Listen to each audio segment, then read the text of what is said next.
Marcos. This is from A to Z. I go by Michael Mike Check. Yeah, and this is from A to Z. This Kilo G. Say them great. This is from A to Z podcast. My name is Christian Burgos. This is from A to Z. Ricki Carcass from A to Z. My name is Tom Stone. This is from A to Z. This is Organics. This is from A to Z. Rico Alvarado. This is from A to Z. I am Rajapi. We're at A to Z Studios. Shout out to A to Z for having me. My name is DJ Rick Monster. Sales, aka Mandalore. This is from A to Z.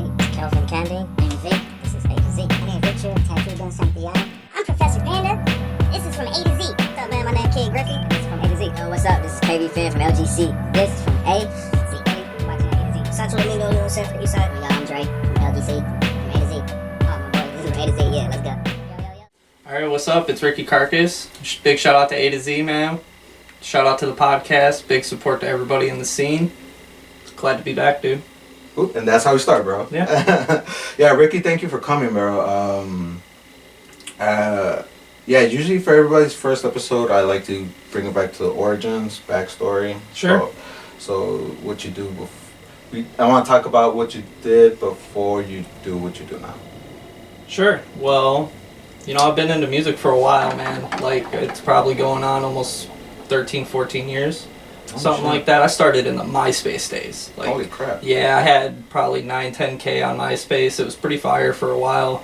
But I kind of went in these phases where I do music for 4 or 5 years, and then I'll fall out for a couple years and come back, and that's where I'm at right now. I just had a little run as Dead Noise, doing a bunch of stuff, doing a bunch of solo projects. I had my own little studio going and took a little break. Stuff got a little heavy for everybody, so. But now I'm back. It's fire. Were you always like a tech savvy person? Yeah, dude. Like, I actually for a while was into video gaming really hard and like modding video games and emulators. I have a whole Xbox 360 in a clear custom case that I built and everything. Like, okay. Big tech savvy dude for sure. All right. But I did want to bring it back a little bit. Like, where were you born? Yeah. Yeah, dude. I'm from Rockford. Okay. Born and raised Rockford. The only time I was outside of Rockford is when I was 17. I lived in Chicago for 6 months with some homies, and then moved back. And when I was 18, I moved to Ohio for like 4 months. I lived in Ohio when I was doing a band out there and stuff. Okay. Yeah. Yeah, and like, how did you get? What was your first taste of music? How did that come about? Where? Let's see. My first taste was like metal. Like, I want to say the first 2 CDs I ever bought was Slipknot's self-titled album and 3 Days Grace's self-titled album. Okay. Yeah, so that was the first reach, but if you're talking about, like, me making music... Where'd you first hear music? Yeah, it was probably... my own choice of music was those two CDs. And what about your parents? What did they bring to the table? Oh, man, mom, country. But outside the box, she's a huge Kiss fan. So I'd say that was a bigger influence on what I listened to than anything else. Okay, that's dope. Yeah. And then, so when did you have the idea to try music? Probably late middle school, probably 8th grade. Okay. Yeah, I was getting in. There was a group called Broken Side. I don't know if you've ever heard of them. They were kind of a meme-y crunkcore group back in the MySpace days. They did like screamo rap. Okay. Kind of not like how they do nowadays. It was more like crunk beats and synthy stuff with screamos and chants and stuff. But that kind of made me like, yo, they can make this stuff at their house and get signed and all this and have fun with it. Let's do it. Okay. You know? And where did you start? Like, did you buy a mic or did you talk to somebody first? Rock Band USB microphone and my cheap little it was like an HP whatever laptop. Couldn't even run the program good enough. Straight up the hustle, man. No, I feel you, bro. When I first bought all this equipment, I was like, what the fuck am I doing, bro? Right. I don't even fuck with computers, bro. So, I mean, it took me a while to figure it out, and I'm finally at the spot where I got the audio perfect. Now I just got to invest into the camera. No, I feel you, dude. I feel you. Audio is really tricky sometimes. Well, like where I'm at now from that blows my mind. Yeah. Now I know how to run mixers and inline presets and effects boards and all that stuff. I never would have thought when I plugged in that USB mic. Did you ask for any help? Did you get help along the way, or was it all just self-taught? I want to say a lot of it was self-taught, but then the help would just kind of come through the scene on MySpace. Okay. A lot of my long-standing good friends that I still have in life I met on MySpace. I'm not even going to lie. The 4 or 5 that I consider like my brothers, I've known that long. Holy crap, dude. It'd be like they would see one of the songs you post that comment on your profile, yo, this, and you just get to DMing each other, and yep, it's tight, man. So a lot of, did you even meet a lot of people in Rockford when you were trying to do music, or? When I first did music, like, no. It was all online. The closest people I knew in the MySpace days was my homies Kai and Dylan and Tank from, like, Appleton area in Wisconsin. Oh, and then next was Ohio. Yeah. And that's crazy because, you know, a lot of people do say that Rockford does have a history of music, you know, so it's weird. Tons. Yeah, and it's crazy. Even art, bro. Like, I didn't know that Rockford was an artsy town until, like, I met up with somebody. Shout out Rick Monster. But, man, yeah, he helped me see the art and the music. And there's tons of sick stuff out here, man. Like, people are sleeping sometimes. Like, a lot of people want to talk smack about Rockford, but the art scene out here, they'll support you forever. Yeah, like, if you're about it, you'll get the support. Yeah, dude, and so doing it yourself for a while was it tricky? Yeah, there was a lot of bumps down the road, let's say like that. MySpace was a different breed than nowadays. Now you have Apple Music, Spotify, SoundCloud. MySpace was so crazy because on Facebook, I think they have a 5,000 friend limit or something. Like MySpace, there was no limit. You could have 3 million friends on MySpace and post a song, and if you promoted it right on MySpace, those 3 million people instantly had outreach to you. Yeah, dude, that MySpace is a throwback, man. Yeah, straight up. I kind of miss it, dude, but I'm glad we evolved to where we are now, for sure. Yeah, and I was gonna ask, like, the bumps in the road, bro, like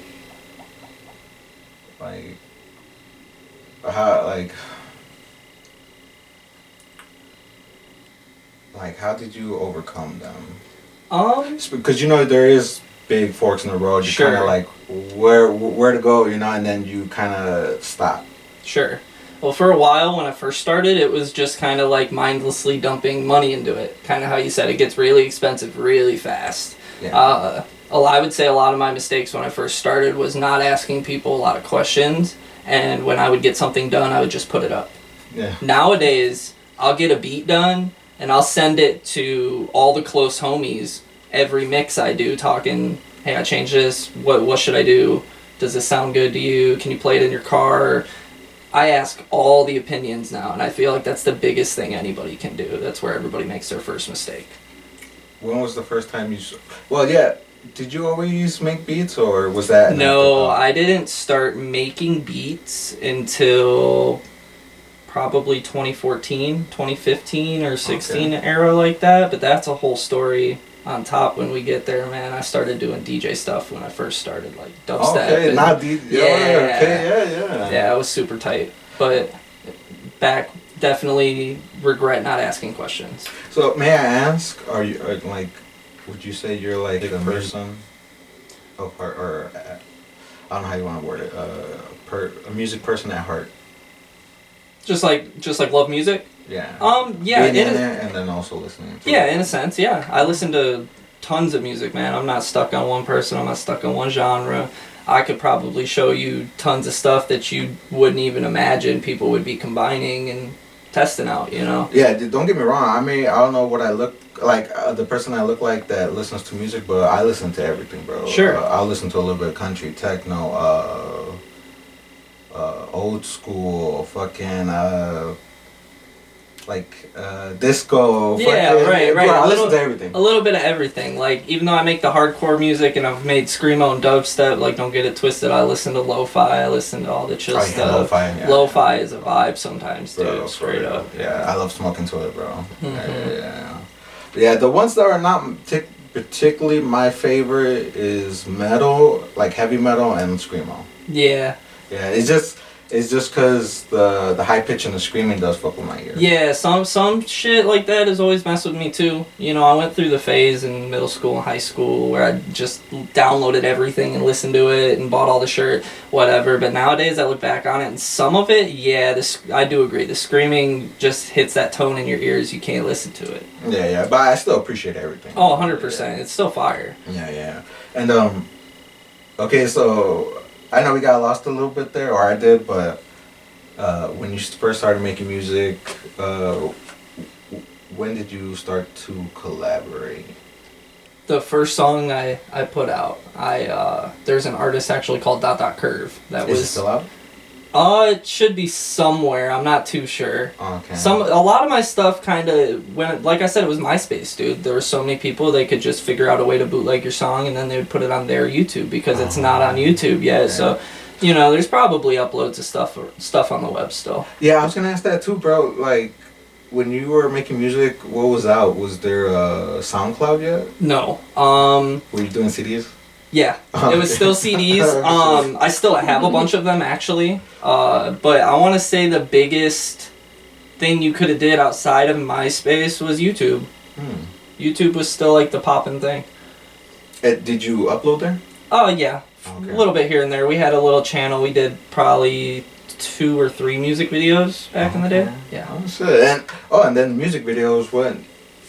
Like, did you do it? Did you have a homie help you? Our first music video that we ever did, I paid somebody. Yeah. Okay. As Dead Noise, when we were doing videos, when we first started, it was more of like, hey bro, here, you hold the camera and we'll do my shots, and then trade off, I'll hold the camera and we'll do your shots, and okay. Yeah.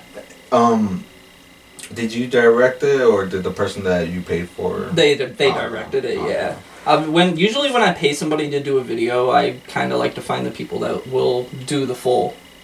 They'll direct it, give you their vision, because I like to have outside perspective in on my stuff now, you know what I mean? That's the one biggest thing I can tell everybody is ask people what they think or how they see it, because you won't truly understand your craft until you can understand how other people see your craft. Okay, yeah, I see you, bro. And have you ever thought of directing or just like planning out a video? A little bit here or there. I've helped plan out screenplays for other people before. It always interests me. I'm down to work on anything. I'm always down to collaborate, but as far as like a sole director, no, I don't think. Yeah, because it's a lot, man. Yeah. And how do you, what's your process to lyrics? Ooh. Yeah. Lyrics are tricky sometimes, man. A lot of people say they write the song before the beat and they have this process. I'm kind of all over with it. More recently, the last few songs I've written for this new project I have coming up, I made the beat and then did the whole thing like, what's my melody, what's my decadence going to be of my vocals, and then I go from there and plan out. I kind of write backwards. I write my punch vocals first and then fill in the lines in between. Okay. What do I want to talk about? All right, here and here, and then you fill in all your filler words, because that's all they are, pretty much. You know what I mean? Yeah. And like, do you ever practice on vocabulary or vocals? I actually have a thesaurus on my phone. I don't use it to like rhyme, but I like when I'm trying. The way I use it, there's a way to search in there what you're trying to talk about, like a subject matter, and it gives you a bunch of phrases and words based on that subject matter. It's actually super dope. I learn a lot from it, dude. Yeah, because that's something I always thought of, like, do artists always... Because you don't want to keep saying the same shit over. I'm saying, yeah. Yeah. So it's fun, interesting to find out what people use. Yeah, there's a bunch of different stuff. There's a website that a lot of people use called Rhyme Zone that you can use for a thesaurus too. That one's actually probably the more common one because you can just hit it in the browser. You know what I mean? Okay. And may I ask, were your parents always supportive of you doing music? I want to say my mom didn't even know I was making music until the first show I wanted to do. It was one of those things. I didn't like so much as hide it, but I was like 15 years old and doing screamo rap music, and Yeah, it was just kind of one of those things. But I want to say my mom's has always been supportive. Once I went down the road of the dead noise and getting a little bit dirty, doing drugs and all that kind of stuff, you know, you really can't be too supportive of that. But yeah. as a music aspect, I feel like expressing myself, yeah, she's always been supportive of it. Okay, yeah, that's dope. But like, how was the first time that you just go to your mom and be like, hey, I'm gonna do a show? Yeah, it was weird, dude. I just kind of walked up to her and was like, hey, I want to talk to you for a second. I have this opportunity. And it was like an opening gig for a bigger artist back when Mojo's was still open. I don't know if you know that venue. It was out in Joliet. Okay. I just kind of told her, I was like, hey, there's this band. I don't want to go see the show, but I have 4 or 5 songs that I made and I want to go perform at the show, and this is the deal and all that. Because, you know, obviously at that point I was in middle school, I needed her help. So it was more of like a, hey, I need your support on this. Okay. Yeah, no. I'd be telling my parents like, hey, I got an art show. They'd be like, okay. That's dope. And we just stare at each other for a second, like, okay. You got an ashtray? Yeah. Yeah, no, I feel like nowadays, with the hype, like, music I make, my mom wouldn't be caught at one of my shows. Like, if she was, she'd be all the way in the back, just like that little supportive in the back wave. No, that's what's up, bro. Hold on, man, I need to get a water. Now, when you're in the booth, bro, do you use anything to motivate you or keep you going? What's your thing to keep you going? So, to be honest, I haven't been in the studio in a couple years. Yeah. When I had my studio and I did all my recording there, I kind of like how you got set up, you know what I mean? You got all your little motivational stuff that you like on the wall. I had that in the booth. I had whatever, sound deadening, and then I would hang up posters over it and stuff like that, so... Anything lyrical? You know, like those lyrical pieces of art? No. Just more art stuff. Okay. Different artists' paintings, and I had, kind of like how you have a signboard, I had one of those in the booth for a while. Yeah. May I ask what type of art does your eye catch? Or You want this? take a little drasky. I would say new school, like, graffiti stuff. Like, pretty much up your alley, dude. Like, check it out. I got all these new school tattoos, dude. Like, it's always been my dig. Yeah, I'm a huge cartoonist. Like, my graffiti is not all that, but, like, the cartooniness of what I do is kind of graffiti-like. Yeah, I love the cans, dude, literally. I gotta get one off you, no cap. Yeah, for sure. Wait, but before, what did you used to do, bro? Before? Your process before? When I first started, like when I would record and stuff. Yeah, like would you get high and be like, alright, let's get it? It was more one of those things because I was so young, I had to like keep it on the DL. A lot of people, the biggest criticism I got when I first started is that I was a whisper rapper. And people didn't understand because I was in my room and my mom was downstairs and I wasn't trying to be all crazy about it, you know, because I was talking about, I wasn't doing 15-year-old rap, let's say it like that.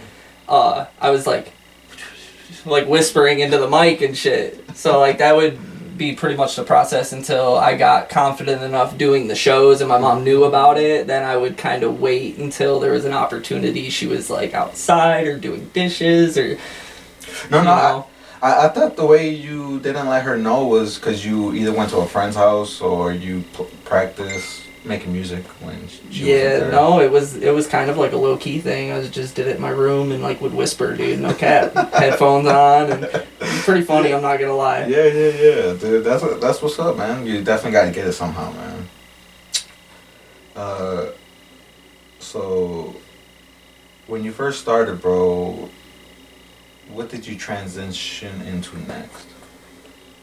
Because you said you did DJing. Yeah, so that wasn't for a while still. After I first started and was doing the little bedroom projects I was doing, I started this 2-man group called Forever the Living Dead.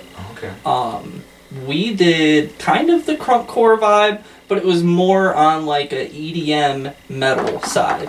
Like we would use realistic drums instead of hip hop drums and snares. We would use the real sounds, and then we would put like electronic effects over it, and then do the rapping, screaming with the crunkcore vibes. And this is after like knowledge of how to like do music. Yes. This when we did this project, the first release we did, we actually had a manager.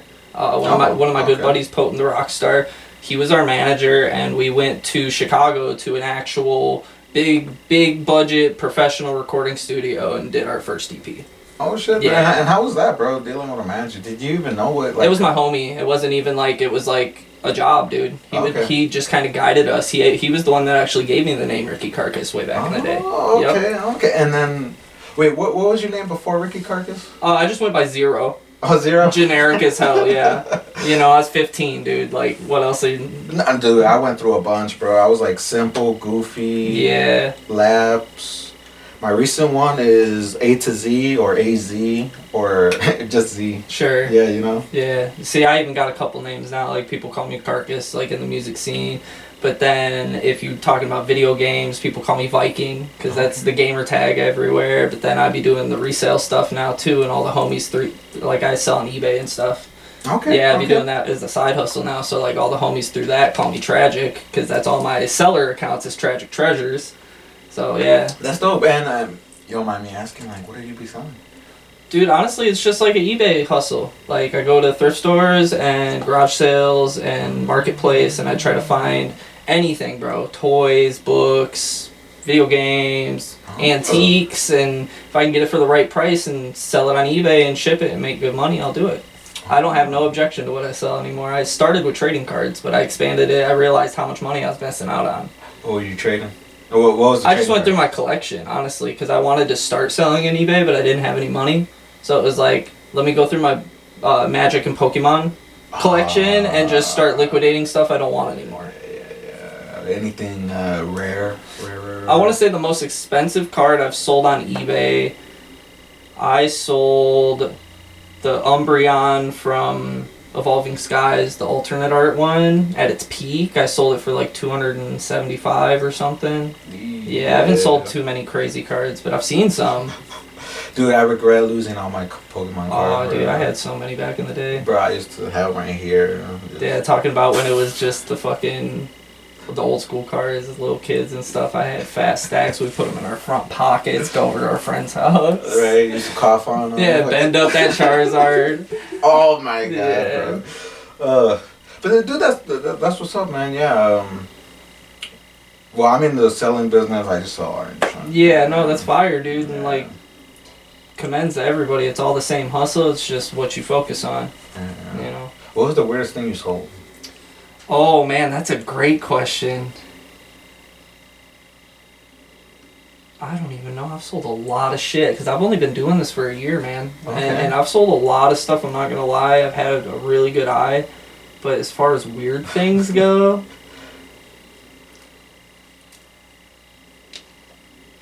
I think well for me, I don't even know.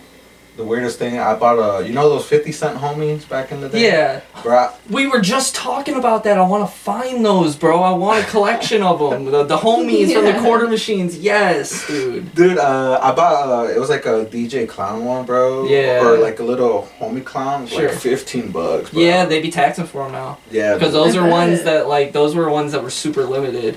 I want to say if we're talking about weird stuff, the weirdest thing I've probably sold in the last year was probably those baby bottle things. I had these baby bottle sanitizer. It definitely was like a COVID vibe thing. They looked like a giant mini fridge, and you put baby bottles in it, and they sterilize them and wash them and stuff or whatever. Oh. But I got them at Walmart on clearance for. They were double clearance for like $10. Original MSRP like $150.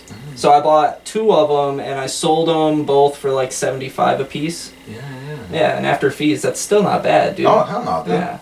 Oh, dude. Yeah, and speaking of the homies, yeah, bro, I got like a collection over there. Yeah, I'm gonna have to get my own together, bro. I've been looking at them. No, some of those were from my childhood, bro. Like, that's awesome. Yeah, I had a lot more, but just being a kid, throwing them, mistreating them. That's all I got left. It's still dope though. I know, yeah. You don't hear about those a lot, dude. Honestly. And even when you go to their website, bro, you can't buy them. No, they haven't made them in so many years, dude. Just think about like that was not even because I don't know how old you are. I'm 93. Yeah, you're 93. I'm 69. It makes sense. Okay. Yeah. Yeah. No, you're born in 93. You're only 2 years older than me though. Yeah. Yeah, that was a thing before our generation. We were the end of that. Like they probably stopped making those around 2000.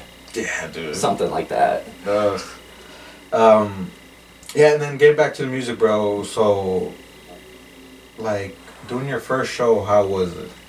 The first show was weird. It was Were you kind. ready? No, I wasn't ready at all, and it was kind of like a dead show, which was I think good in my eyes because I got experience without getting the embarrassment aspect of it. Because I feel like that's a lot of people's things. If they do too big of a show when they first start and they're not ready for it, they're gonna get shuttered away from it. You know, like that's a big reality to a lot of people, and that's kind of how I felt on the first show. Was like, oh, there's gonna be all these people, and I'm gonna fuck up, or they're not gonna like my music, and it's gonna discourage me. But no, it was kind of a dead show, and I got pretty good experience from it because it was a lot of smaller artists and like homies that ended up being in the little scene I was in after MySpace, like when Facebook first started kicking off. All of us that were clicked up on MySpace that transitioned over and friended each other. Okay. Yeah, we started a little clique over there. That was probably, man, when did Facebook transition? Like 2011 or something like that?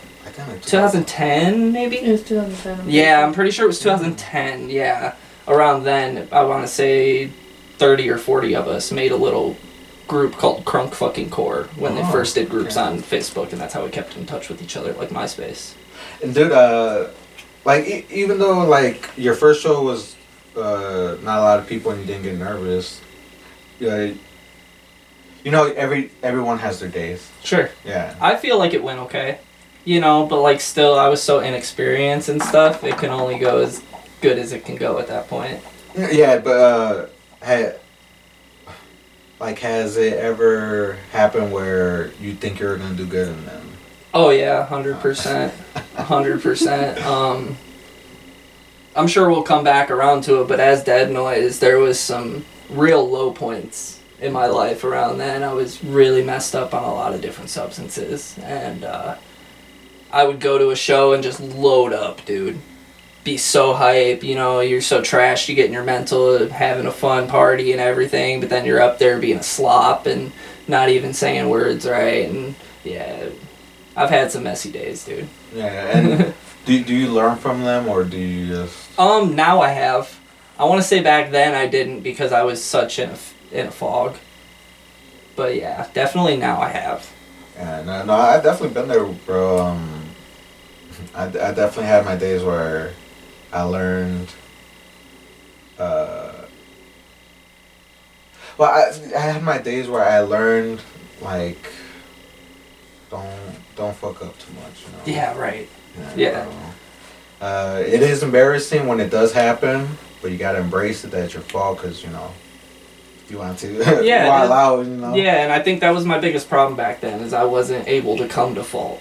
You know what I mean? But that's another thing too, bro. I feel like if you don't do it when you're younger, get the embarrassment out. Oh yeah. I feel like it's a lot harder when you're older. Oh, 100%. If you would have known me back then, dude, compared to how I am now, I'm a completely different person, dude. I've been sober for 4 years, and I learned way too much from the person that I was, because I wasn't the same person. So back in the day, there used to be a joke, you know how college jokes, you get all trashed and drunk and everything. I lived in Ohio at 18 on a college campus. I could go to the bar and sit at the bar and get pitchers of beer, bro. No card, nothing. Me and my homies and all that were all underage. We'd just be chilling. So we developed a nickname for me when I would get blackout on whatever I was doing. Yeah. Instead of people calling me Carcass, they would call me Carchaos. Because all that would happen is chaos, bro. Yeah, like, I would kick car mirrors off. Like, I was pretty bad for a while, dude. We used to play car mirror football. We'd kick one off and run down the street and throw it like football. It was ridiculous. Was it like any alcohol, or was it like beer or liquor? I want to say, dude, pictures of what was it? See, that's how bad it was, bro. Like, even after the fact, I can't even remember. I mean, like, I'm a nice person. We used to drink the Svedka a lot. Like, if we were buying bottles, we'd buy the Svedka, or we would buy What's Svedka like? vodka. Yeah, it's like the flavored vodkas and shit. But we would just drink that shit straight up. Yeah, bro. Like when my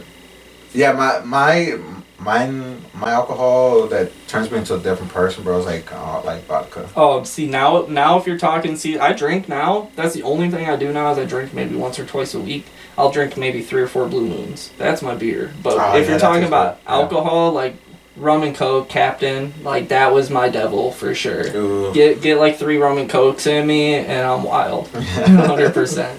Yeah, I'm not much of a beer person, bro. Like every time I drink beer, I feel like I get full. I wasn't before because I feel like I was just trying to get fucked up, and now at this point, it's like I wanna be a little bit loose and enjoy myself. So that's why I sip the Blue Moons. You know, they have a nice little taste to them. Plus, you can get the flavored ones and stuff too. Oh yeah, and okay, and then so doing the shows, bro. Was it consistent or was it kind of hard to do? I want to say back in those days, it was consistent to do shows, but it was hard to do shows because there was a lot of. You want to say there's a lot of people in the scene now. Back then, it was crazy, dude. You got to think a lot of people don't even remember pre-COVID shows, so it's like. I don't even think, yeah. Yeah, people don't even remember how pre-COVID shows were. And they're still crazy now. But it's like, back then, it was the bars had shows every night. And it's really hard when there's a bar that has 2 venues in it, that has a show at those venues every single night. These people only have so much money, dude. Yeah. You know, that's the calm reality that people don't like to admit is people only have so much money. You can't plan your stuff around every popular thing that's going on throughout the year.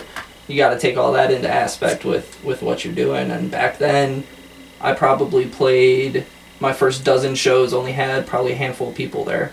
Okay.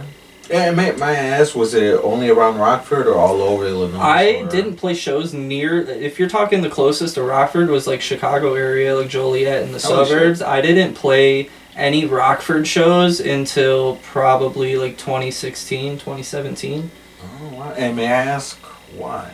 I want to say it was more the music I was making at my age. I was still really young, and I wasn't openly in the rap scene. I had this MySpace scene behind me. We had all kind of grown a little bit. We got our licenses. Some of us had turned 18, so we were down to drive state lines, and we just kind of vibed with that, you know what I mean? We played more like alternative punk shows and stuff like that. Do you remember 303? Who else? Breathe Carolina, maybe. Bands? Yeah, 303 the band. Yeah, we did a festival and had them come out like before they blew up. Okay. The buddy that organized that paid them to come out for that. We did those kind of shows, like poppy punk shows. And may I ask, is it because you just didn't have experience, or? Yeah, I feel like that was a lot of it. I didn't have the contacts or experience. Okay. And back in those days, like, it was a lot harder to get back into the scene. Like, I'm sure there was still those little spots like there are now where you can find the support, but a lot of the offers I would get would be, hey, pay me $150 for this 5-minute slot and this and that. And 5-minute slot? Yeah, dude, some of them were crazy, bro. Like, they run these showcase events talking about they're gonna this and that and promise you the moon and yeah. Wait, here in Rockford? I remember back in the day, yeah, they used to do a couple of them. I don't know if they still do, but this is like probably 2012-ish. No, they trip and they trip. Yeah, this was before we had the music open. Like, I remember for a while, Rockford didn't even do a lot of hip-hop shows. Yeah. I feel like they caved into the popularity, bro, because that's what everybody wants. They had to, yeah. That's exactly. Everybody wants it, man. Yeah, I feel like, I mean, I could be wrong, you know, because it's not like I'm all over Rockford. Like, it's not like, you know, I was bred in Rockford, I was born in Chicago. But from what I've seen, I feel like if you don't got a name or a following, a lot of venues might not put you on. Yeah. You know, they might not give you that chance. Sure, and it's still like that. It really is still like that. I know a lot of even bookers that don't they have And like your- a prerequisite, you know what I mean? And then your style too, bro. If they see it's too aggressive, too street, or Oh, whatever. believe me, I know that, dude. Yeah, How yeah. many venues? Because when I was doing Dead Noise, I was the guy. Like, I ran the studio, I did the booking, I did the tours, I set up all that shit. So, like, Oh, believe me, good. how many venues turned me down when they would ask for a music sample, and I would have to send them my song Mosh Pit, because that was, like, the song I was pushing at that time. Yeah, And yeah, yeah. literally, they would hear it and just be like, yeah, no, we can't do this. And did you know how to sell anything to anyone, or was it more like, oh, I'm just gonna pitch it? I think it was just more of like general inquiries. I never really like tried to oversell Yeah. what we did. It was just more of like a, hey, you have a really dope spot. We're gonna be here on this day. That was kind of my general message, you know, like, hey, we love how your spot looks. We're gonna be here on this day. We would love to come through. I have X people in the area that could come support us, and this artist that may have played there before. That's kind of what I look for. Yeah, and what I meant by that is because, you know, like, you can go up to somebody that owns the venue, right, and be like, hey, let me play, right? It's like, Yeah, no, you know how many people do that throughout a day? yeah, you know, Yeah. like, You gotta stand out for sure. You Yeah, gotta yeah. either seem really on top of it and professional, or you gotta have something about you that makes you stand out to them. Yeah, because yeah. otherwise it just gonna get lost. yeah, dude, trust me, me doing my art thing, I have a little idea of how that goes, bro. Sure. Yeah, I definitely went to a spot to show off my art, and they definitely turned me down. Yeah. But at the same time, I'm just like, oh, can I put these here? You Right. know, it's not like, you know, check them out, you know, I'm this and that. You can keep this and that. If you sell it, you know, I just want this much back. Sure, and as an artist, like, for the longest time when I first started doing shows, it would more be, I had 4 or 5 booking people that worked at the venues I'd like to do in the Chicago area, and the deal would be it'd be the ticket sale deal. Yeah. You pay us this amount of money, here's 30 tickets, and you get a booth for free and all that. So that's kind of where the CD hustle was at for the longest time, dude. Like, we would be doing shows every 2 weeks, and I wouldn't sell shit on iTunes. Like, I maybe a little bit, but nothing crazy. Like how some of these people be doing Spotify and stuff now. I wish we had that. Because when we had to grind CDs, dude, I would have to sit and press like 50 or 100 CDs before a show, and then hope I sell them all, you know? Yeah. And then typically if we had the couple shows where we almost sold out of stuff, we were so hype about it that we just partied the fucking night off anyway. So, you know how it is, man. No, dude, yeah, man. When I do an event and like payday's good that day, bro. Oh, my yeah. God. Yeah, you spoiling Bring me yourself. that Red Lobster. Yup, 100%. Dude, and now, bro, when like it, are you more conscious of what you spend and like? Oh, 100%, dude. Even when I was doing Dead Noise, I was so, I don't want to say lost. I want to say I was probably just in a fog, dude. Like, I thought one thing would work, and I kept thinking one thing would work, and I never asked for the right advice, I feel like. I did 5 tours or 6 tours, and I'm not talking like little 3-show tour, like full tours, dude, like Midwest. One of them was like 12 shows with metal bands and stuff, and it was super dope, dude. It was really fun, but dude, so much money. Oh, wow. Yeah, if I would have been a little bit more conscious of my spending and everything, I think it might have worked out different, but I was not at all. Yeah. And when you agreed to do these shows, did you know the vibe of like where you're gonna get into? Sometimes, yeah. Oh, okay. Sometimes, yeah. Like I said, a lot of the times I set up my own stuff as Dead Noise. Outside of that, it would just be trying to open up for a big gig. Okay. You know, or it's like the local show's going on and you have 1 homie, 2 homies playing there. That's the opportunity to meet new people. Those are the best shows in my opinion now. I did a lot of those. There used to be a venue in town called Disaster House. You ever hear about that place? Mm-hmm. Well, it's shut down now, but it was just a house. Like, imagine your crib.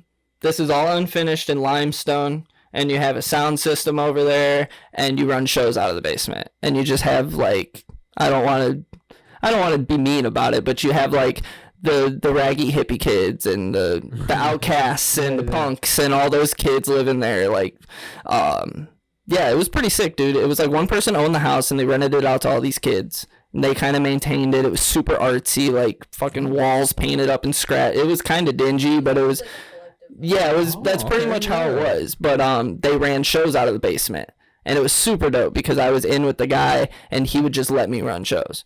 There was just, you do what you do. We fully support you. If you want to pay us a little money when you're done, you can pay us a little money. Charge what you want. It was a really solid place, dude. Every time I played a show there, I had the basement packed, and even like 40 people in that basement would look like a super awesome show, and people would vibe out. And that was my big thing when I booked shows, is how's the energy going to be? I don't care about how much money we're going to make. I don't know how many people are going to fit there, but how's the energy going to be? I don't want to play a show in a 300 cap venue and only have 20 people show up and then they're all sitting in the back of the venue and the energy's all off. You know what I mean? If you're going to do shows like that, find the holes in the wall. Find the places that will actually support you, that you can make a name at and have people remember. Because I know a lot of people remember those shows. Even though that place is shut down now, dude. Like, you still remember? Oh, dude, there are tons of memories from that place. And even with all the shit I was doing, I'm happy I remember it, bro. Yeah, that's what's up, bro. That place was legendary.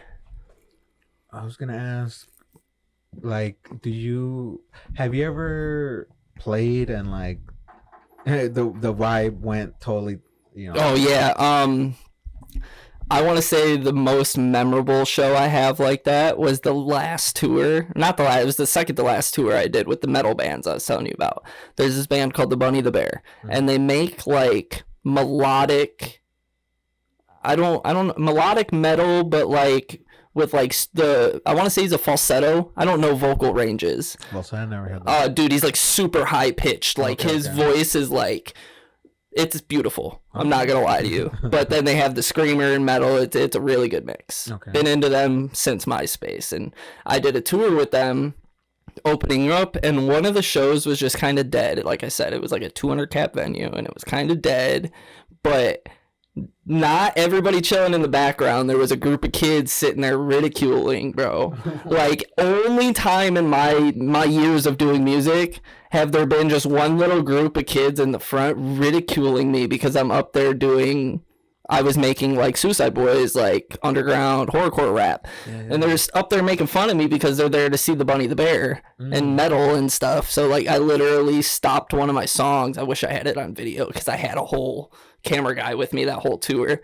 I stopped the one song and I looked at him and I was like, yo, if you don't like the show, there's the door. Go in the bar. Go somewhere else. I don't want to look at you right now, dude. And they just kind of laughed and giggled and turned around, and I just kept with the show. And if they were still standing there and I saw them in between the song, if I had a chance, I would just be like, yeah, fuck these kids, and I'd keep going. Like, I didn't care, bro. Like, that was my whole energy back then, and I feel like it still is a little bit. I care a little more now, but it's like, yeah, no, if you're gonna be like that, dude, there's no. Yeah, I mean, I would have probably done the same thing, bro. I mean, I would continue on and like, I would have said my piece and then continue on. Oh yeah, no, but see, it was more like, it's a little different when you're at a place just opening up, but this was like our tour, and I already knew like the head, like we're tight like this, 10 plus years known each other, so like I already knew if shit went down, it would have been alright, bro. Sometimes you just gotta hold your ground. Yeah, no, I feel you, bro. And okay. We talked about somewhat. Am I missing anything about the shows though? No, dude, we covered it really well actually. Like I've done a lot. Like we could sit and probably talk for a hot fucking minute about stuff. Did I ask what was your favorite? My favorite show? Yeah. No. Let me think. My favorite venue that I played at probably is a tie between Disaster House, if we're talking just like shows on edge, but like out of the blue, I played at the Rave one time. No like, fucking way. Yeah, so this was back. I could probably get in the Rave now. It costs a lot more money than it did when I did it. But I opened for Escape the Fate and Miss May I, bunch of metal bands. Dude, it was pretty dope. If you've ever been to the Rave, they have the 2 floors, and they had the second floor where the bar is, and then there's the stairs to go to the 3rd floor. They had the stairs blocked off. The big bands were playing in the ballroom. So they blocked off the stairs, which I thought was smart because everybody piled in the venue, and they were stuck in that hallway. And the stage was at the end of the hallway. They gave us wireless mics. We were off the stage in the crowd running up and down the bar during our set. Dude, it was insane. We had like 3 mosh pits going in this like 12-foot hallway that was crammed with like 600 people. It was ridiculous. Yeah. It was ridiculous, dude. Yeah, the rave does have awesome shows, bro. Yeah, I definitely want to get back in there soon. I've seen some of my homies from back then opening up for these little rap shows they got going out there. Oh, cool. Yeah, it's super fire. And, well, I don't know if you mentioned it, but your worst show. If you have one. See, that's another thing that it's like there's so many, and like I don't like to remember that stuff, you know? Like a lot of people bottle stuff. I just kind of block it out, bro, and it goes away after so long until somebody brings up that direct moment. It's really hard sometimes. I want to say, from what I can remember, probably that show where I had to shit talk those kids the whole time. And where was that? That was in Allenstown or Allen something, Pennsylvania. Oh, Pennsylvania. Yeah, Oh. that tour was like northeast to the Midwest down to Florida. It was pretty dope. Oh shit! What was the dopest show you went to, like in the area, like? Oh, out here? No, like anywhere, like Pennsylvania, like you said. Oh, like the dopest show that I've played or that I've just went to. Yeah, the dopest area you went to, like Pennsylvania or. Oh, just travel wise, doing shows. Okay, man, South Carolina. South Carolina was fun. I'm not even gonna lie to you. Wow. We played this show and it was like we were in Spartansburg. No, yeah, I think that's what it was. See, that's another thing. It's just like so many, bro. I can't even remember. But we were at the venue. We ended up driving through the city. We were like, "Where's the bar at?" And we got through the city and we started going the country. And we ended up on this dirt road and we ended up at this bar that was fucking like 5 miles outside of anywhere. Yeah. Played a sick ass show, dude. I had such a dope mosh pit going in that show that people like had full pitchers of beer and got so hyped that they were moshing with their pitchers of beer and smashed like 6 of them in the mosh pit, and they had to pause my whole set to come clean up the glass. It was amazing, dude.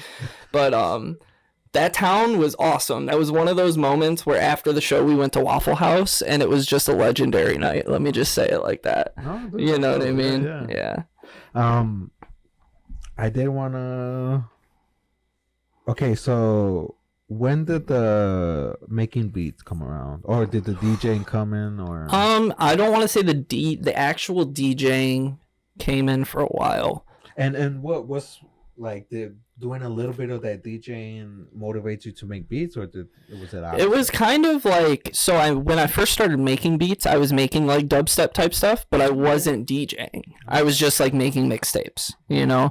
To be honest, I've probably only played a handful of DJ shows in my life, and a couple of them were weddings, so I really don't even count that. That's dope. You know what I mean?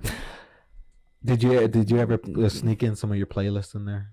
100%. And I have a couple really good friends that DJ for me. What I like to do when I perform, because I know we linked up at that show, but that was kind of a pop-up. When I do my own sets, when I get established, I love to have my own DJ. Whether they have a house set up or not, it's just the effect, you know what I mean? It helps hype people up. And my buddy Jed Meerkat that I use for my DJ on all my tours, he just has the sauce sometimes. He's a dubstep DJ and he just has that nice little mixing sauce to add the perfect tweaks to the mix, you know what I mean? Yeah. But I definitely focus on producing more than DJing. Okay. Even through everything. I've only done 4 or 5 shows. Okay. Yeah. And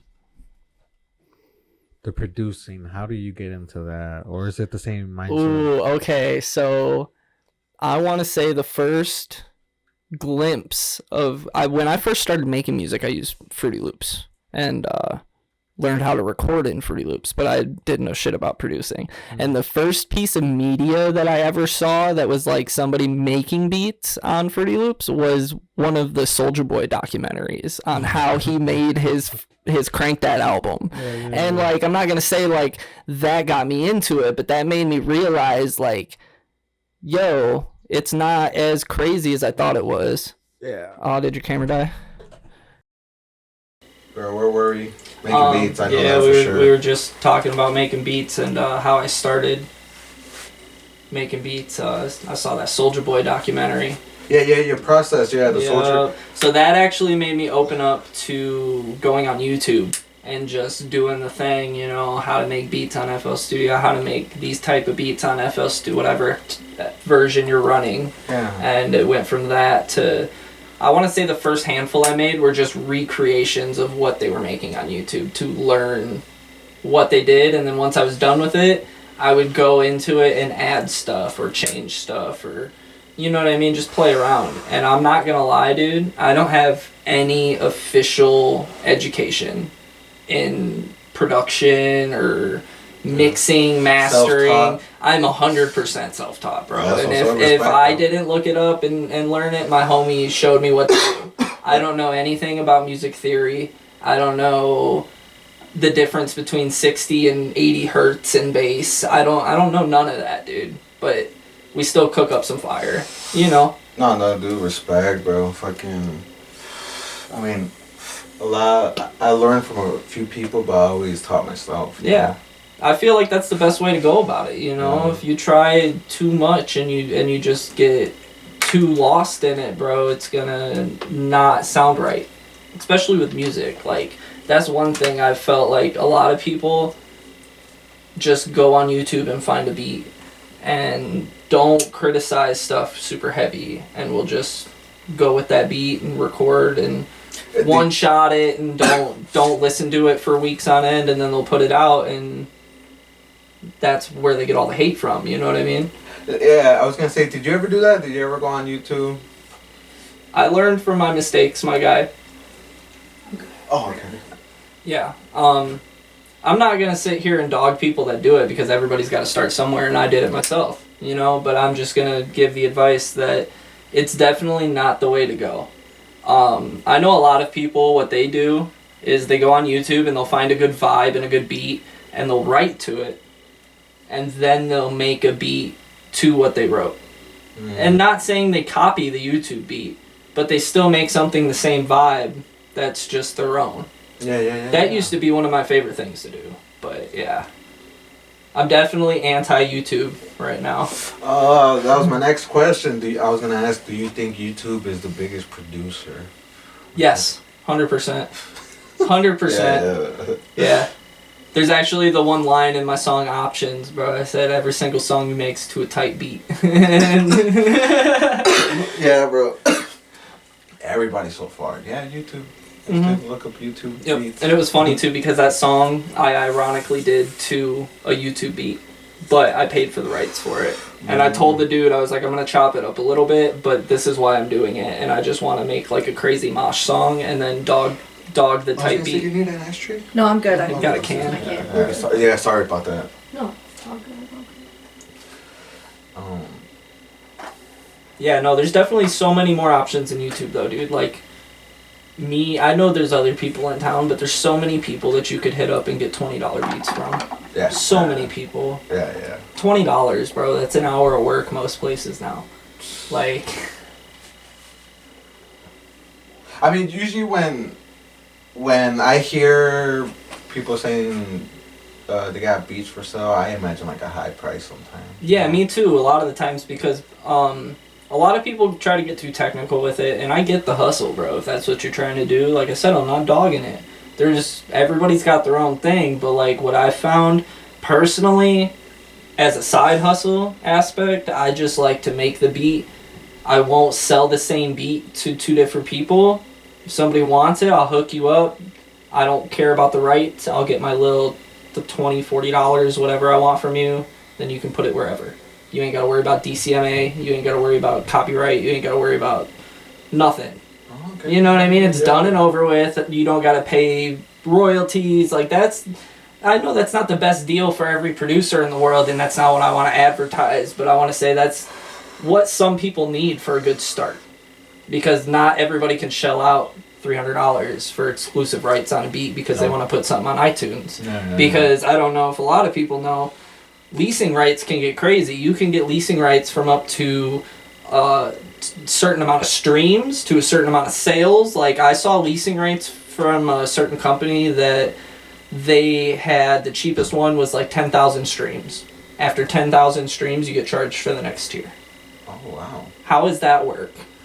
Yeah, I don't know. That's just crazy. I think that's the first time you're hearing that, bro. Yeah, no, people are snakes out here now, man. That's why I'm trying to tell people, like, it seems too good to be true because it's really good, you know? What would you rather do? Promote it? Do it all yourself? Pick a platform and do it all yourself? Or pay somebody to help promote? I feel like nowadays you kind of have to pay somebody. Like DistroKid. DistroKid. Okay, so like DistroKid, that's what I use. I feel like that's what a lot of people use to get started right now because it's the cheapest option. Yeah, that's what I'm saying. Like, would you want to? Do you prefer using something like that, or are you just doing it all on your own? Doing it all on your own is almost impossible nowadays. Almost. That's gonna be the key word. It's gonna be extremely hard to do it on yourself and get it posted everywhere. DistroKid is, like I said, it's the cheapest. I know a lot of people that use CD Baby as well. That's what I started with back in the day because DistroKid wasn't around. Mm-hmm. But yeah, once I found out about DistroKid, I was on top of it because I don't care about getting paid from streams. Okay. You know, like, it's a good little whatever. You pay, I think DistroKid is $20 and you get unlimited uploads. Hey, do you get any revenue from that? Yeah, that's what I was about to say. You get some revenue, but you got to pay DistroKid their cut and shit. But like you think about it, people like the homie Panda, shout out Panda, you know what I mean? When he first met me, he was still Cyrus Nocturnus, and he made probably he probably made like 8 albums with me, bro. No. And that wasn't all he was doing. He was doing albums with everybody else. He's got hundreds of songs, dude. This is probably the homie I know with the most songs. And his model was really good. Like, don't just crank out a bunch of music because obviously it's gonna be trash. All his shit is fire. But he would make sure he has a bunch of stuff lined up and then drop it all. And even if he only gets X amount of plays on each song, if you make that $20 back for the year, I call that a success in the underground music scene. Yeah. You know what I mean? Like, we all want the big dollars, but like that's a success, low key. Let's be real. Yeah. Because stream money is not big money at all. You get paid like half a quarter of a cent per play type shit through DistroKid or something. It's low, dude. It's really low. No, I imagine, bro. Even not this. No. I don't even know if people think I be getting like paid off this YouTube, but dude, the other shit. Yeah, YouTube is even like less. Yeah, I think I owe them money. I'm saying, bro. Dude, I was doing Twitch for a while. Twitch is fire. Yeah, I tried Twitch. See, and that's the thing. Even if you just do like a little dual setup, if you get a PC setup. Like, I know how you got but I'm talking for your camera. Mm-hmm. If you get, like, a PC setup, you could run a program that will simultaneously, you could record and stream to wherever, all simultaneously. You could do, like, every platform you're on and stream. I know, that's another thing I regretted, too, bro. I mean, I got a laptop just to record basic shit, right? Yeah. And I was like, fuck, man, I think I might need a PC, bro. Yeah. But it's, like, almost 2 years, bro. Hey, that's what's up. No, 2 years having the laptop. Yeah. The podcasting is almost, it just barely passed a year. That's what's up, though. Yeah. That's what's up. And that's another thing, though, I did want to talk about, like, the Twitch, bro. I like to Twitch, but not too much. You gotta have that energy, bro. If you don't got the energy... Yeah, I started twitching boring. In the middle of COVID. I was working pizza for a while, and...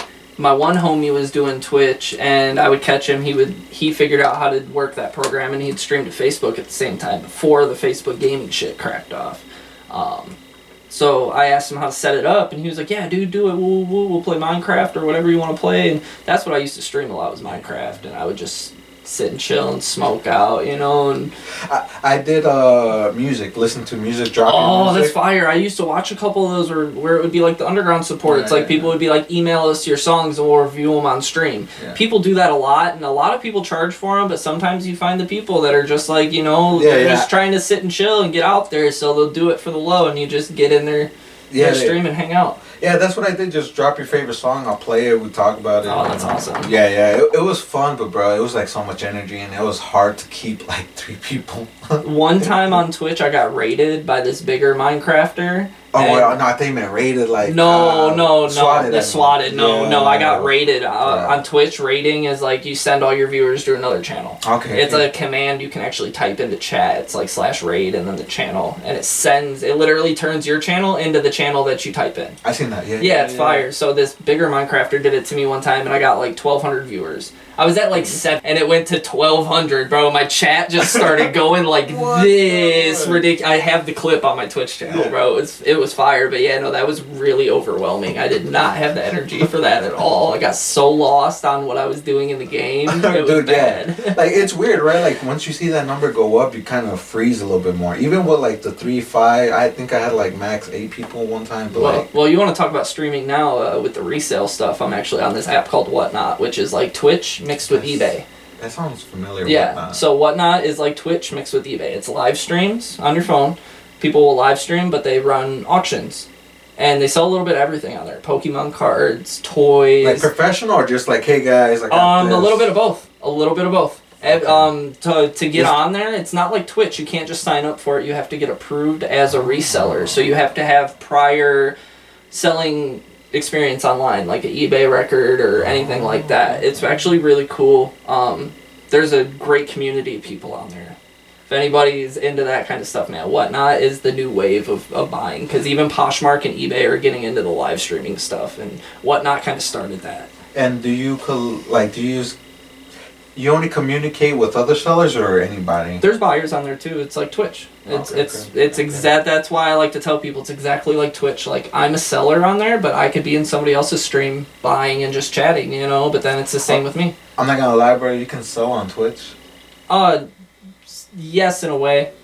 I mean, I'm new to this shit, bro. Again, like... Not, like, directly. In Whatnot, that's why Whatnot's different, is it's all built into Whatnot. On Twitch, Twitch, they would run you to, like a Patreon or something, and yeah. I mean, I'm new to the live, you know, the live stuff.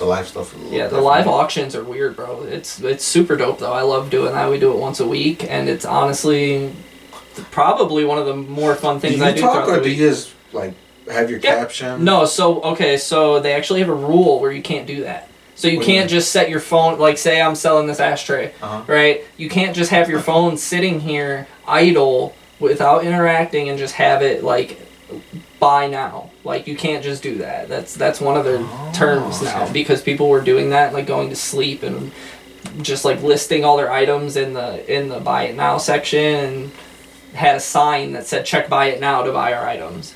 So when we run it, we actually sell stuffed animals on there. Weird enough, bro. Like, and like you gotta be like what I'll do sometimes is we'll set them up, and we'll just have the phone facing towards the pile of them, and I'll be like, if you guys see something you like in the pile, tell me what you like, and I'll grab it, and then we'll start it as an auction. Or we'll do like mystery bags. Mystery bags are so fire, bro. People go crazy for that shit because you run it like a gamble. You'll tell them like the cheapest one is worth $5, but the best one is worth like $100. That sounds fun. Oh, it's awesome, dude. You need to get on there, because especially with your art stuff, man, there's some really dope people on there. It's not just collectibles. That'll stream and they'll be making art right there while they sell. One of our friends does that, actually. Shout out Lovely. Like, they just did that, I think last night. They did an art stream, and they actually have the chat like tell them like suggestions, and they'll put like donation options for stuff to change up or add stuff to the painting. It's not like Twitch, like you get viewers. Oh yeah, no, I'm not gonna lie, bro. Like,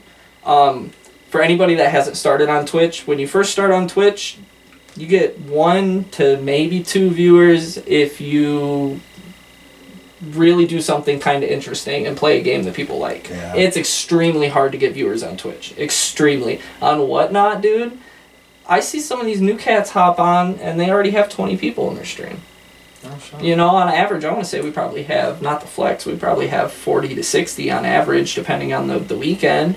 And not saying 40 people are buying from us, but that's why I love doing it, because we hang out with these people, and it brings me back to the MySpace days and meeting all these new cats online, because we've actually built like a group of homies through there. I believe, even though you don't get a penny, exposure is always something. You know? 100%.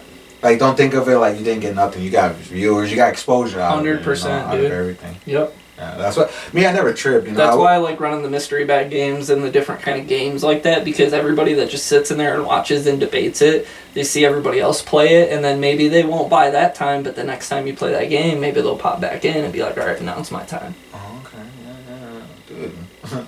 That's crazy. I might. You said whatnot? Whatnot. I'll definitely show you, dude. Yeah. I can give you a code that'll give you $10 on your first purchase. Oh, son. Yeah. Dude, we went down a little rabbit hole right there, bro. Yeah, no, definitely, dude. It's fire. I'm telling you, I've been in the shit so long now, it's just like I can go down the rabbit hole about stuff, bro. And like the reselling's only been a year. The music is just endless. Yeah, dude, fuck. Yeah, because we're at that hour and 5, bro. And there might... Yeah, dude. There's definitely stuff I want to talk to you off camera, but where are you trying to take your music right now? Are you working on anything, or...? So, yeah, right now, I'm actually working on a couple solo releases. Uh-huh. But mainly right now, I'm going to focus on producing. I'm still going to perform. I'm still going to do Ricki Carcass. I'm still going to be out here doing collabs, supporting all the homies. But the main thing I want to do is get the production out there and support as many people as I can and help them out with beats. And the more people I help, even outside my genre range that I have right now, it helps me, because dude, some of the beats I've made, like, I wouldn't even imagine myself making them when I was doing Dead Noise and stuff. I've expanded my genre range, like, so crazy now. And what made you want to change the... I just feel like everybody went through this kind of little phase. It was that, I don't want to say Suicide Boys and them were to blame, but it was like that era when Suicide Boys came up, and X and Peep and all of that. Yeah, shout out, bro. Like that was a dope little era, but I feel like a lot of us got lost in the sauce, and a lot of us learned from it. I don't want to say everybody. A lot of us learned from it, and the people that did learn from it have a different energy now. So that's going to be the energy I portray. You know? And the project, is it like albums, mixtapes? So yeah, so probably the next album I'm doing is called Change of Heart. Shout out Yu-Gi-Oh, bro. It's gonna be the Change of Heart artwork from Yu-Gi-Oh. Oh, okay. Yeah. It was gonna be the last album I was gonna drop as Dead Noise when I quit doing music the last time, and I didn't realize it until like a week after I started getting back in the scene and everything. I saw my old post on IG. I was like, my first Ricki Carcass album is going to be Change of Heart, because I didn't ever finish it and I lost everything from it. So it's going to be like an EP, probably like 8 songs. 7-8 songs. It's going to have a few fire collabs. I'm going to have No Results on it for sure. Ooh, I might have a little Outcast feature. Oh, shit. Have the homies out there. I got my boy Nev Wilcox from DeKalb. We got a song going on there. Oh yeah, dude. Yeah, Be some heat. And then I got a little EP, probably like 3 to 4 songs coming out with my homies Meerkat, and yeah, it's gonna be a few weeks from now. This will be released. Yeah, for sure. This is gonna be like Change of Heart's probably January. Oh, okay. January, February. It's gonna take me some time for sure. And then the next one is gonna be like a smaller one, but it's with my dubstep homies. I'm gonna do a little mix up on some dubstep stuff, man. It's gonna be fire. And this dubstep, that's new, right? That's not something you always... So like, yeah, back in the day I did dubstep, but it was like metal dubstep. Now it's gonna be like trap, hype, headbanging dubstep, My boy Meerkat and his brother...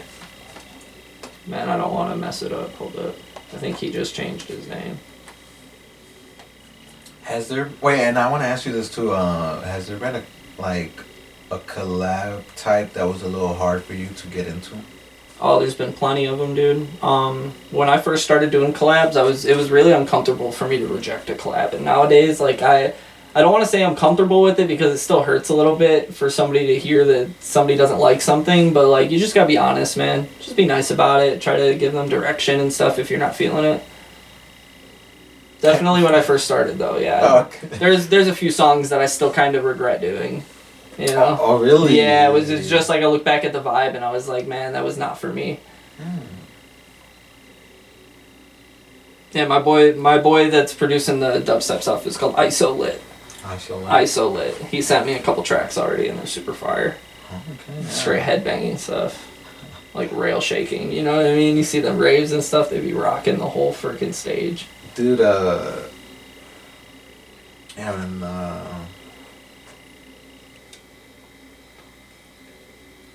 well, yeah, no, is there anything I'm missing, bro? I'm over here thinking hard as hell, bro. No, I mean, we just gonna be out here doing shows, doing the beats. Wait, yeah, how was hitting the stage? Cause I was. Oh, Texas Lounge, yes, Yeah. that was dope, dude. So I actually did one other show since then too. We popped up at Texas Lounge with no results and did a couple songs. It was super nice to get back out there. I met Outcast Click. There's some super dope dudes. Yeah. I met DR, super nice guy, and then DR and I actually go back like straight little kids, bro. No way. Like we used to, our moms used to be friends, so like we were friends when we were little kids, and we didn't realize that we were mutual homies with Panda. So yeah, that was nice. But we played a little house show for Halloween, like a week after that, a couple days before Halloween or something, with Outkast and Ginger Jesus and JCP. Yeah. That was super dope. Oh, Panda bro. and DR. Dude, I'm a big fan of JCP. Oh, dude, me and JCP have been homies for a while. He actually was the one that bought a lot of my recording equipment when I quit doing music the last time. Okay. Yeah. Oh, shit, dude. It's funny, Panda has a lot of it now. I'm about to go see him and go record my first songs in how many years on my old equipment. Funny as hell, dude. Yeah. And this recording you're about to do later on, is that something you haven't done in a while? Or? So the last time I recorded was probably like 3 years ago. Holy shit. Something like that is when I did Options 2 years ago. Yeah. And, I'm used to it though, man. Like okay. I had, if I'm not sure, I if ran it's a like, studio for like 4 years out of my house, so like I'm not sure if it's like it's riding just a nerves. bike. Yeah, it's not or just like- nerves at first. Like I'm sure it's like riding a bike if you haven't ridden it for 20 years. You know what I mean? But it's you get right back into it, bro. Because you know how there's some things like boxing. You know, obviously, if you haven't boxed in a couple of years, like The worst thing that'll happen is my voice will like, because I make a lot of screaming music. My voice will probably be gone after tonight, like 100%, because a couple of songs I have lined up. Did I do Fuck Fame at Texas Lounge? Did I? I think I did Fuck Fame at Texas. Okay, yeah. I'm redoing that song. That one's gonna be insane, bro. That's like all screaming. And then me and Nev Wilcox got one that's gonna be all screaming too. So I feel like that's the hardest part, is getting your voice tuned back for that shit. And I seen with Panda, bro, fucking, I think the set he did with you guys, bro, right? His voice was all raspy after. Yep, because he even told me, he was like, dude, doing No Results and doing Professor Panda, he doesn't do a lot of music like that anymore. He used to go by Cyrus Nocturnus when I met him, and he did. I produced so many songs for this dude, and we clicked like this, bro, and like it was because he was on that wave. You know, but like I said, a lot of us grew up and we wanted a different sound and to change, you know what I mean? Yeah. And Panda's always been diverse, bro. Yeah. Very talented person, bro. Straight up. Yeah. Dude, yeah, the show. Nervous. Yeah, and that's what I asked, bro. Like, cause I'm not sure if you like practice your. No, I used to. When I did the dubstep metal band, we did like actual screaming, like Fry screaming and stuff like that. So we had to be careful, because if we had 2 shows lined up for a weekend and I shot my voice out at the one, then the other one's just, it's game over, bro. You know, we were doing like the honey with the Red Bulls and a bunch of stuff, dude. Like all these DIY voice remedies. Yeah. Sorry about this flying. No, you good. Yeah, bro.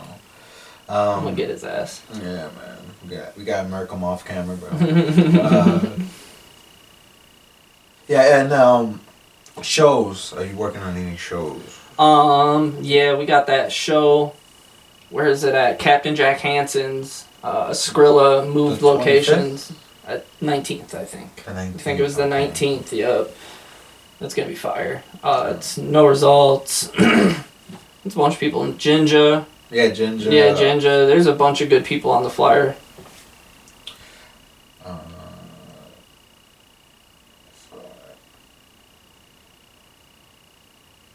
Yeah, No Results. Yeah, it's gonna be a bunch of people, dude. Yeah. Hopefully I could capture some footage, man. But dude, am I missing anything, bro? Like anything you want to talk about? Oh wait, nah. I don't want to be messy, bro.